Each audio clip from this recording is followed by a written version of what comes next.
I'm now being joined by the immediate past National Publicity Secretary of the Peoples Democratic Party, Kola Ologbondiyan, and by Umar Sani, who is the spokesman of the Mohammed Hayatu-Deen Presidential Campaign Council, and indeed a former spokesperson of the PDP Presidential Campaign Council. Gentlemen, welcome to the show. It's call time. It's call time. Thank you very much.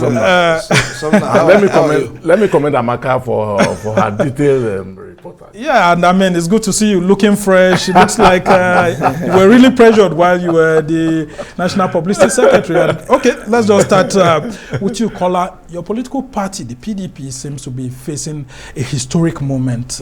This presidential primary is one that a lot of Nigerians are looking up to you and the APC to show the difference in how we can have a smooth democracy, and then presidential aspirants having the opportunity to campaign and all of that. But it looks like we are having discordant tunes in the PDP with what has been happening recently. But what's been your assessment generally? Thank you very much, Somna, and thank you, Nigerians, for having me at this moment. Well, for the People's Democratic Party, for those who have followed from its emergence to this moment, you know, at times like this, whatever is happening today is expected. There must, because if you look at it, politics in itself is about contestation for power. So whatever is happening now is arising from that contestation for power. But I'm very confident that at the end of it all, the PDP will get its acts together, and the PDP is prepared, it is ready, it will contest the election as an indivisible political party. And at the end of the day, whoever emerges from the convention tomorrow will be the candidate of the party. And just quickly before I get to him, do you think any of the aspirants should be afraid because of all these discordant tunes that we're hearing? Do you think that there will be a level playing ground for all the aspirants? I'm very confident about the level playing ground, because the chairman of the 2022 National Convention of the People's Democratic Party is Senator David Mark, a Nigerian that is known for his fairness and his sense of justice. And I do not expect anything lesser than being fair, than being transparent, and than being credible. So I'm confident that if it comes to the process of electing the candidate, the leadership of the National Convention Committee, as headed by Senator David Mark, will do its job transparently. We must say that Senator David Mark is a two-term president of the Senate, former president of the Senate. And I come to you, Umar. You are from one of the presidential campaign council, that of Mohammed Hayatu-Deen. What's your situation room looking like at the moment? Well, we are very confident. We are reaching out to delegates, and we are not unmindful of the fact that the delegate number has gone low, and so the struggle for delegates is very high. We are also not mindful of the fact that we need to put our acts together and be able to garner as much delegates as possible. We have targets which we have set for ourselves, and we are working towards target. And we are very confident that our man is able and capable and intellectually sound, and he has no baggage. Nobody can place anything on him. And so we believe the party at this point in time need people like him who will now steer the affairs of the country as it is, so that we will now have a new beginning, a new era. And of course, people from he is also from the private sector. It also gives him another opportunity as a private sector person to use private sector driven initiative to run the country. And we are very confident that he's going to emerge. Yeah, and we've heard that these delegates are almost elusive. A lot of persons are chasing delegates in Abuja today. I hear they go to one hotel, they say no, they've gone some, are locking their hotel rooms, they don't want to hear people. What's been your experience in your campaign team? Well, we do not have any problem with the delegates. We have our campaign situation room is a we have experienced people in the situation room. We have people like Honorable Kumalia, who are well experienced. They know how to reach out to the delegates. We have people like Senator Isa Galaudu, who was a distinguished senator and a former chief of staff to to a Senate president. We have a lot of people with wide range of experience as to how to, caught the attention of delegates. Okay. Yeah. Now, let's talk about the PDP itself and the process of the National Convention. Kola, you have been in the party. You served as the National Publicity Secretary. A lot of Nigerians would need to know how the process of electing the candidate of the party for a very crucial position like that of the presidential ticket is like. Just take us through what and what is expected. Before we get there, let me quickly say that when you compare the Peoples Democratic Party with the All Progressives Congress, you will come to a conclusion, and I know Nigerians are into that conclusion as we speak, that the party has a number of qualified Nigerians that can salvage the situation of our nation as it currently exists. And I give you a practical example. If you're looking for a candidate or an aspirant who understands the nuances of our nation and who can take us out of the cauldron of this insecurity situation, is there in the People's Democratic Party. If you are looking for performance in governance, who can point to achievements in terms of infrastructure, in terms of even referring to a situation where the ruling government of the nation took 2 billion and told Nigerians that they wanted to create a national airline.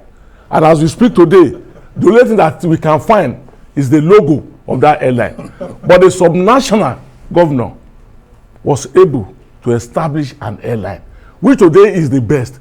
And if you are looking for people who have maintained the National Assembly in a manner that is better than the situation in which we have found ourselves, in which people who are empowered by their respective parties' constitution could not cast their ballot in the ongoing conventions, you can find somebody in the People's Democratic Party who has demonstrated capacity. So, that aside, I just want to quickly speak to that. But what I want to emphasize is that Nigerians are lucky to have eminent Nigerians in the People's Democratic Party that can salvage our situation. Well, now, coming to the let's process, wait to see if the PDP itself, through its processes, is ready to provide a credible candidate. I have to use this platform to give to Nigerians. So, whoever emerges in the race is better suited than anybody that will come out of the Let's just hope he emerges or she emerges through a credible process. Now, talking about the process, well, it's ongoing, like rightly observed. Our aspirants are scouting for the delegates, which are very few in this national convention. And like we reported earlier on, by the report that Amaka gave to us, which we rightly corrected, as we speak presently, we are looking towards 774 delegates. But if, perchance, I don't know how we are going to achieve that, the physically challenged delegates, they are supposed to be 37, one per state. Well, they are not captured just like any other statutory delegate. They were not captured in the amendment of the electoral act. The electoral act says democratically elected. Yes. So if that happened, then we are going with 774. Information available currently shows that accreditation might start before 7 or 8 a.m. In fact, I heard 6 a.m. Yes. Accreditation might start before 7 or 8 a.m. An election will begin almost immediately. So, contrary to what we used to have in the time past, where election process will go into late night, this one can end before 6 p.m. And not just that. The party has decided to live coverage the entire process. So that what we did in 2018 can also be replicated in this convention. So you can sit in the comfort of your room or in the comfort of your lounge and watch the process. You see, one thing that you must give to the People's Democratic Party is that it is, like its name connotes, it's a very democratic political party where members are allowed and given the permission and the rights to exercise their civic rights. Okay, let's just hope they will be able to do that. Umar, we've seen this delegates list actually toned down to 774, like we are saying. And even if whatever, by chance, anything happened, like he has said, it won't be more than 800 plus. Now, I want us to talk about how speedily this convention will be like, unlike other ones, and then what is expected of the presidential aspirants when they get to the ground. Are they expected in one way or the other, since they are not delegates, are they expected in one way or the other at the convention ground, or it's only the delegates that are strictly going to be there? Have you been told if your candidate, for your aspirant, for example, is going to address delegates before they start voting? There is a convention, and the convention is that presidential aspirants are allowed some few minutes to address the delegates. Well, this is a normal part of the convention, but I don't know whether in this aspect they will allow that for presidential aspirants to address delegates. However it may come, it depends on, one, the accreditation process, how fast it is. Two, the number of delegates are so insignificant, very small, that elections should not exceed 2 to 3 hours, because it is by states. If you have followed our Port Harcourt election, state by state, people move, they cast their votes. You are not allowed to use telephones. You are not allowed to. Before you know it, the election is over, and the counting process is very transparent. Everybody, the votes are counted openly. Everybody sees his votes, and then of course the announcement is done publicly, and then the winner is called to respond. So is this a lesser delegate a plus or minus for the presidential aspirants? Well, I don't want to say it's a mixed grill. You can't say it's plus or minus. It's a mixed grill. It depends on their choice. Now, the delegates themselves have a responsibility. They have a duty to select for our party the person that will solve the problem of the moment. They have a duty to eschew the issue of money, which has permeated the other elections coming to this particular moment. They have a duty to ensure that Nigeria has a new beginning, and that the 8 years which were wasted by the APC is... the APC will dispute that. Yeah, we are saying that it's a wasted 8 years.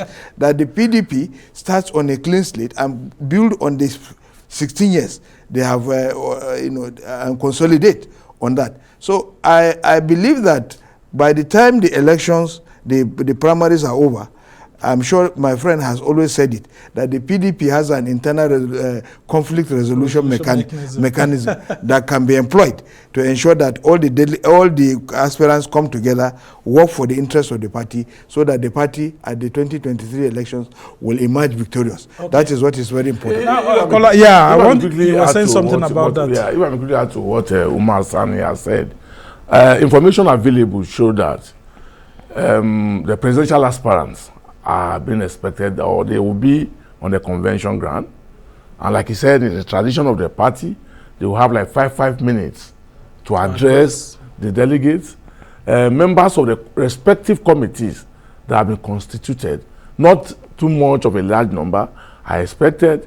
The diplomatic friends of the party are being expected, and the leadership of the party will definitely be there.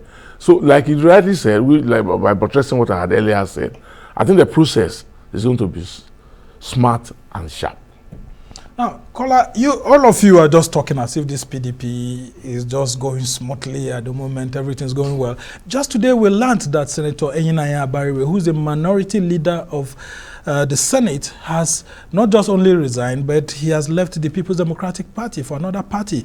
We hear former Deputy President of the Senate, Ike Ekweremadu, is on his way out to Peter Obi. Does it look like the PDP has forgone the Southeast? And then does it also look like the Southeast is trying to express its grievances because of the PDP's decision to open the presidential ticket, and that's why all of them are just leaving the party? Well, my honest opinion, I'm very concerned about the situation in the party presently. But like he had said, and he also supported, we have the internal mechanism to resolve whatever challenges exist in the party. And the fact that certain members have to leave does not foreclose. Not just members, top leaders. Leaders. Ekweremadu is my political leader. Abaribe is another one. Peter Obi. All these are political leaders in their own right, and they have the right to express their grievances. That's given.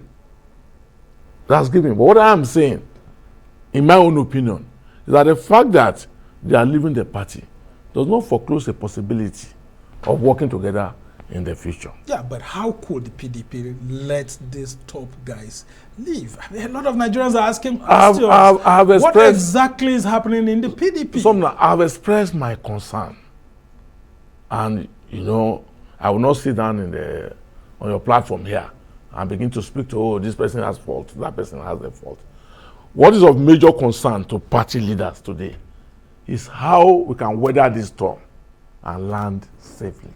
So, and I want to leave it at that. Okay. And Umar, I'm asking if your own presidential aspirant is still going to remain in the PDP after tomorrow's presidential primaries. Well, it means that you are speaking in conclusion. No, I'm not saying because a lot of Nigerians are saying that the PDP doesn't look like it's getting prepared to win the 2023 election. By saying that, you are telling me that my aspirant was going to lose and then he will now leave the party. Well, that's not what I'm saying. If he wins, he would have to appeal to others to remain in the party. Good. And if he doesn't win, the question, others will have to. The question shouldn't have been in that manner. I am challenging the mode of the question. Okay. But in any case, he is a new entrant into the presidential race. He has never been into any presidential race before. He is coming into the presidential race this time to showcase his talent, to showcase what he can do for Nigeria, to show his passion, to show his patriotism, and to display that the people from the private sector who are the ones that can solve the problems Nigeria is currently facing in terms of the economy, in terms of security, and so forth and so on. However, he has also clearly stated in some of our visits in Ibadan and other places that he still remains, he has chosen the PDP, on conviction. One, that he said the party is not an amalgamation of some other groups. It is a party well structured as a political party. It does not have mergers or acquisitions or so forth and so on. So it is a party that he hopes to continue to stay in the party. Yeah, and I was asking that because some people are saying that he comes from the northwest. Why should someone from the northeast? Yeah. Yes. He comes from the northeast with Atiku Abubakar. He comes there with Bala Mohammed. Yes. And the chances he stands there is very, very slim. And then I want you to also talk about someone from the northwest, like Tambuwal. All of these people coming from the north. With the agitations for a southern presidency, do you think these northern aspirants stand a chance? Well, the contest is very keen. And, we have experienced hands who know what to do. And even the inexperienced hands, they have people who are guiding them. So generally, I don't want to discount anybody, but I want to say that Northwest will have a slimmer chance because of the agitations in the political cycle that the Northwest has always had it. They had the vice president, they have a president again, and so forth and so on. Now, the turn is about the Southeast. The agitation is for the Southeast and this Northeast, and of course the North Central. These are the areas where the battle is revolving around. Even then, it depends on their approach, their style of lobbying the delegates, and what they have to tell the delegates, and for the delegates to listen to them. However, there is no any slimmer chance, because people will choose based on conviction. You can see now we have been having some surprises in other elections. Yeah, people who are not expected to win in gubernatorial primaries have won. People who are not expected to win in some senatorial elections have won. So the Nigerian electorate, and more particularly the delegates, are wise. They know what to do, and they will do it at the appropriate time. I don't want to talk about the money politics, because when we come back from break, we'll be talking about that. But very quickly, before we go on a short break, the agitation from the southern part of the country has been so much. Do you think that by chance, because PDP is more stronger in the southern part of the country, that there may be any protest votes because of the party's latest decision on opening the ticket and all of that? Well, I think the process of opening the ticket for participation in the PDP was democratically taken in the party. And I speak to the party. And I say so because I can remember the narratives that surrounded the process. The North wanted a ticket on the ground that, the South has had it for out of 16 years, the South had it for 14 years. The South said, no, you can't say that. President Muhammadu Buhari is going to leave office after 8 years, and you don't expect the North to also succeed in him. Narratives everywhere. But the party in its own wisdom constituted a committee, and don't mind you, please, Sumner, before that committee, there already existed Bala Mohammed Committee, yes, which submitted a report. And it was in the report. It says that the Southeast and the Northeast should be considered, forgetting that the North Central had not benefited. Yeah, also. And I always wonder why the exclusion is there. You understand? So having said that, very quickly, it also left a caveat stating that for merit purposes, leave it open. Then after that, the Ngwany's committee of 37 also came up with a report asking that the process should be left open. And I will not mention names. I know that on a scale of 1 to 37, I think about 36 members of that committee signed that report. Yeah, that's what I also heard, that it was almost like a unanimous decision. Well, we'll ask you to hold on while we go on this short break, and when we come back, we'll continue the conversation. You're still watching the Arise interview. Stay with us.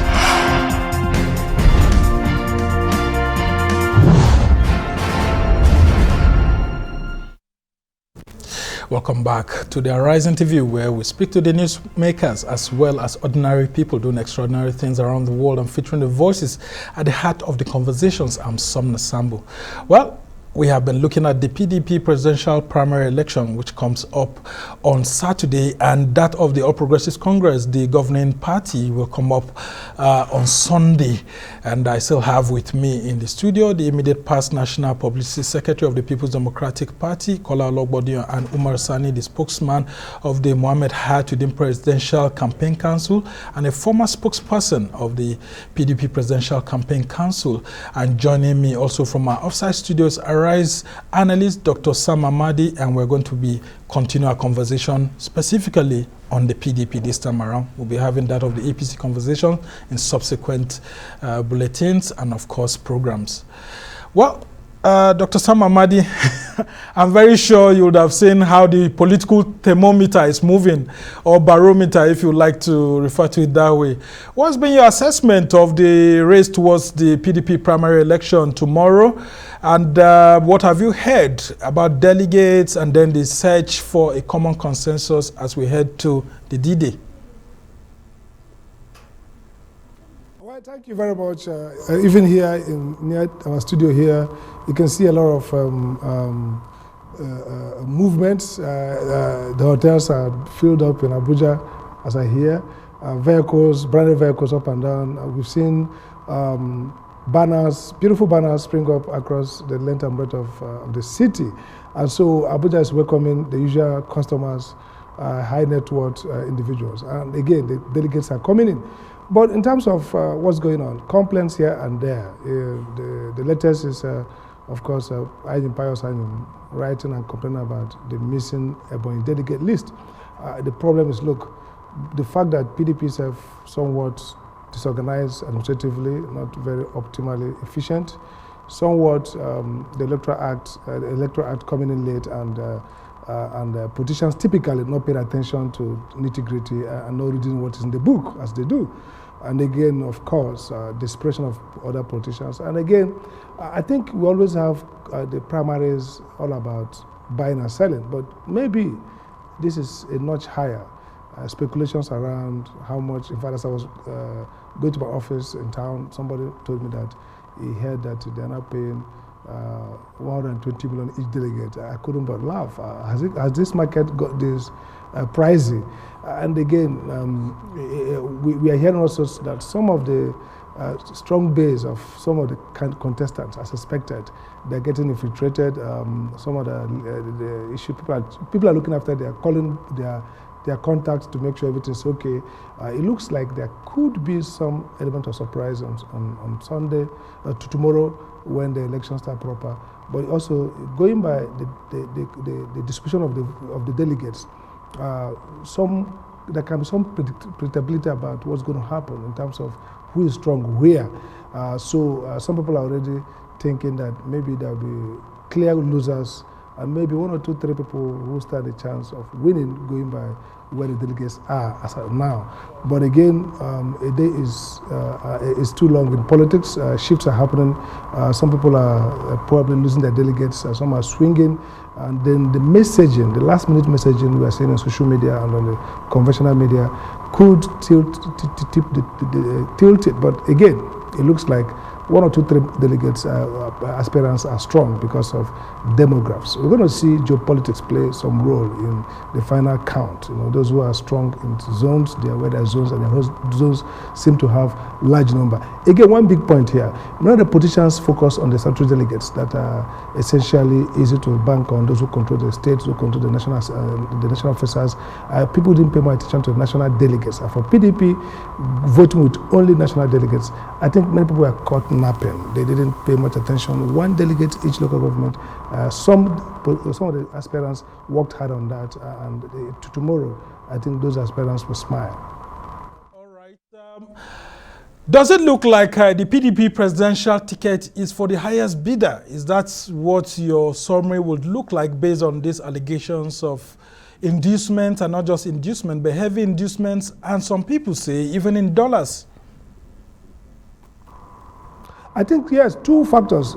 Highest bidder will get some people to close to finishing line. But I would say that maybe, like we saw one of the cases where aspirants collected money and only 2 votes came out. It might be that just at the finishing line, some of the delegates could also think beyond money. So my prediction will be that those favored by geopolitics, and here I'm talking in terms of especially those in the northwest and in the northeast, northwest largely, and those who have the money to buy. So there will be 2 kinds of outcome, I think. The person favored most by geopolitics, in this case maybe a Tambuwal or Atiku or any of the other candidates, and somebody who is favored mostly by funds. I would like to keep quiet on who that might be. These 2 will be the likely end game players, meaning money will play a good role to sway some people off, buy some voters, and I don't trust Nigerian politicians. Money is just too much for them to resist. But again, geopolitics might stop the money man from getting to the finishing line. That will be my prediction. Money will play a role, but geopolitics, in this case, Northwest, might. Right, and I come to you, Kola Ologbondiyan. We've seen delegates being induced with monies, and then we also hear others saying that, no, it's the delegates that are going to ask the aspirants for money. What's been your assessment so far? Well, first and foremost, let me vehemently disagree with Dr. Sam Amadi and the allegation of delegates of the Peoples Democratic Party being influenced by a wholesome sum of 120 million. I think that can only exist in the mind of people. I cannot find any practicality of that. And I think I've spoken around the various... If you go on social media, you hear people saying monies are being given here and there. You cannot follow what you're going to get on the social media. What you should work with, what we work with, because we are colleagues, what we work with as reporters are facts and its sacredness. Yeah, even as journalists, we have heard people saying that they are actually giving monies to delegates, because the delegates are asking that. The doctor cannot come on the air and raise a humongous sum and allege that this is a party. I'm not foreclosing the possibility of people trying to say, oh, okay, let me pay your transport. Oh, let me pay for your accommodation. Oh, let me support you. I'm not removing. But to come and talk about humongous sums like 120 million per delegate, multiplied by 774 delegates, is it possible? I tend to disagree. But having said that, your question centered on what are the issues. I think largely that the analysis from Dr. Sam foreclosed the trickish nature of delegate election. It's never as predictable as it has been stated. Because these are not machines. The delegates are human. So it is not enough to just say, oh no, they will go this way or they will go that way. You cannot predict how they will go until the result of the delegate election has come out. Okay, and I come to you, Umar. Have you been receiving that pressure from your campaign council? And what do you think generally about these allegations that delegates are asking for money, or the aspirants themselves are pressuring delegates to collect money and vote for them? Because we've seen across the country those who are participating in the gubernatorial primaries, senatorial primaries, House of Rep primaries, crying out that delegates collected monies from them and they didn't vote them, including, Amadi Sambo's son. Delegate election I was talking about. You were once a spokesperson to Amadi Sambo. We heard that his son actually got caught up in that web of controversy. Well, let me say very succinctly that the issue of money politics is there. One cannot discount it that there is nobody who is making any offer. But I think with the limited number of delegates, I do not believe that the delegates will go out chasing aspirants to give them money. The aspirants themselves know the worth of the delegates. So they are the ones that will do the chasing the delegates, giving them hotels, giving them this, giving them that. Even with that, the issue that he has raised, that geopolitical zone, an issue that affects geopolitical zone will affect the outcome. I don't believe that will be the issue. The issue is who are those behind the delegates and who are they supporting? These are the issues. If, for instance, I'll give you an example. Sule Lamido is supporting an Atiku. His delegates in his states, he will try to commandeer them to vote for Atiku. Or if he is for Hayatu-Deen, he will commandeer them to vote for her. So it is not about the issue of, if he is for Wike, for instance, he will commandeer them to vote for Wike. So geopolitical zone does not even play any role. And talking about the Northwest, the Northwest only, I think, only has one aspirant, which is Tambuwal. I'm not discounting his strength, his political sagacity, and his ability to woo delegates. But I'm saying that the issues at the moment transcends any geopolitical because of the limited number of the delegates. The issue is larger in context. So the argument as to geopolitical zone, bears no any fruit at this point in time. The argument will still remain that it is the person with the highest reach and the highest contact, and the person that the delegates have in mind, having been convinced right before coming here as to who is the best for Nigeria. When they come here, that is what will translate into votes. If I could add to what Umar Sani said quickly, if you speak to most of the delegates that will participate in tomorrow's national convention, their purpose, their drive is who is that candidate that can confront the All Progressives Congress and its behemoth of institutional powers. That is the drive in the minds of many of the delegates. Like I said, that will not foreclose the tendencies. However, if you call any delegate as a speaker, what is going to tell you first? Who will help this country? Who will take us out of this mess? That's the drive of the delegates that I have spoken to. Okay, very interesting submission. And I come back to you, Dr. Sam Amadi. Let's look at the kind of messaging that these presidential aspirants have been saying throughout these weeks, leading up to tomorrow's presidential primary. What has been the central theme of the messages being sent out to the party delegates who are the most important persons here? And do you think that it has resonated with these party delegates? Well, thank you very much. I think let me first clear the Kola doesn't understand me. The allegation is not that I said it's true. It can't be true. It can't give anybody 120 million. So I agree with you, but that's the story in town. So I didn't say Sam Amadi say this is true. I'm saying this is the story people are putting, and that's not true. Again, I agree with you that the party candidates would think about who can win the election for them. But again, look, that's what we call in economics bounded rationality. You know, human beings, whether they are consumers or delegates, are not all rational. So their decisions will be affected by a lot of consideration. Now, what the messaging has been out there, especially from somebody like Wike, for example, is that I'm the one who can win this election for you. President Atiku, Vice President Atiku talks about, I'm the one who has 11 million voters. Let's not, even though in previous elections, where he ran other parties, he didn't get 11 million votes, but he says, this is my vote, so I'm the winner. Somebody like Taboa would say, I am the person who is a bridge, who can cut across, who is likable.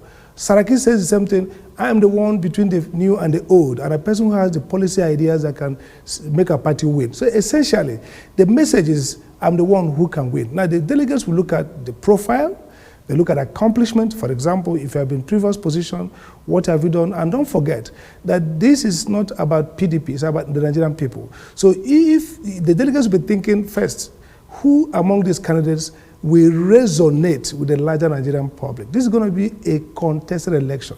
PDP has lost 2 elections since 2015, partly because of some not understanding where the people have shifted. In 2015, with the clamor for a northern president and the issues around corruption, PDP reacted too late. In 2019, arguably with a vulnerable or a risky candidate as well, they couldn't close the deal, even though Buhari's government all right, was I've been told that we do not have enough time.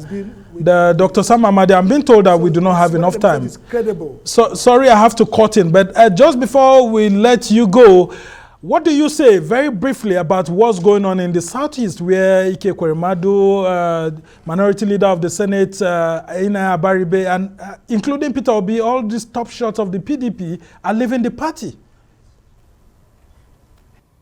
I don't think their leaving is going to hurt the party. I think essentially, Peter Obi, for example, honestly took the right decision.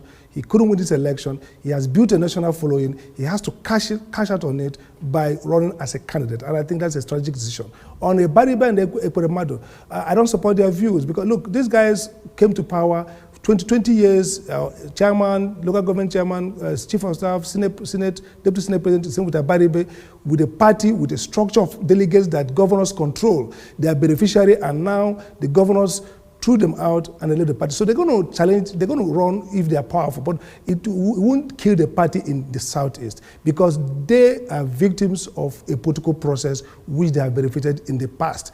Nothing really spectacular about an Ekweremadu who has been twice deputy Senate president and now run against zoning and losing election, or Baribe who has benefited and now run against a governor who has supported him and losing. So these are epic phenomena. The party may still overcome these challenges. All right, Umar, thank you so much, Dr. Sam Amadi, for joining us. And just before we go very quickly, Kola Ologbondiyan, let's talk about what you expect from the aspirants when the presidential primary is over tomorrow, hopefully, or Sunday morning. Very quickly. I think what's important is the process.